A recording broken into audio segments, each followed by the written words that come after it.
लोगों के दिलों पर राज करने की कुछ शानदार टिप्स। हर किसी को लगता है कि लोग उनकी बातों को सम्मान दें, उनकी बातों को वैल्यू दें। इसके लिए आपको अपनी कम्युनिकेशन स्किल्स में कुछ बदलाव करने होंगे ताकि आप लोगों के दिलों पर राज कर सकें।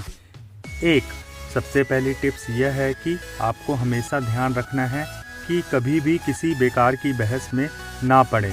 बहस में पड़ने से आपसी रिश्तों में दरार आती है। 2. बेवजह मुर्गी की एक टांग वाली आदत से बचें। इसका मतलब यह है कि अपनी ही बात को सही बताने की जिद कभी नहीं करें, दूसरों की बातों की भी इज्जत करें। 3. अपनी विचारधारा, अपने नियम बेवजह किसी और पर ना थोपें। सामने वाला आपसे बड़ा हो या छोटा मायने नहीं रखता, आप अपने ही नियम और विचारधारा को दूसरों पर थोप कर सोचें कि वो इसका पालन करें तो यह बिल्कुल गलत है। 4. अपनी बात रखते समय या आपस में चर्चा के दौरान इतना ध्यान रखें कि आपकी बातों से किसी के आत्मसम्मान, स्वाभिमान को ठेस ना पहुँचे। 5. अपनी बात सही तरीके से पेश करें।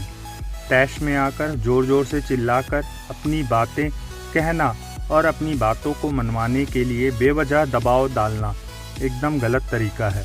आप संयमित ढंग से विनम्रता के साथ धीमे शब्दों में अपनी बातें कहेंगे तो लोग आपकी बात सुनेंगे भी और मानेंगे भी।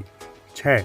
कुछ लोगों से बातें करते समय अपनी बातें आपको नाटकीय रूप से भी कहने की कला आनी चाहिए। अपनी बातों को भावनात्मक रूप से कहेंगे तो ये सीधा सामने वाले के दिल पर असर करती है। 7. जहाँ भी आपकी गलती हो उसे स्वीकार करने से कभी मत हिचकिचाएं। अपनी गलती को स्वीकार करना सज्जनता की निशानी है और ऐसा करके आप लोगों के दिल पर अच्छा खासा प्रभाव डाल सकते हैं। 8. हमेशा लोगों से मिलते जुलते समय अपना व्यवहार और अंदाज दोस्ताना रखें ताकि दूसरे भी आपसे बात करने में सहज हो सकें। आपका हंसमुख और दोस्ताना अंदाज लोगों का दिल जीतने में मदद करेगा। 9. अंतिम पर सबसे इम्पॉर्टेंट टिप्स ये है कि आपको बोलना कम है, सुनना ज़्यादा है। जितना आप लोगों की बातों को सुनेंगे, उनकी बातों को सम्मान देंगे, उतनी ही आपकी बातों की वैल्यू बढ़ेगी।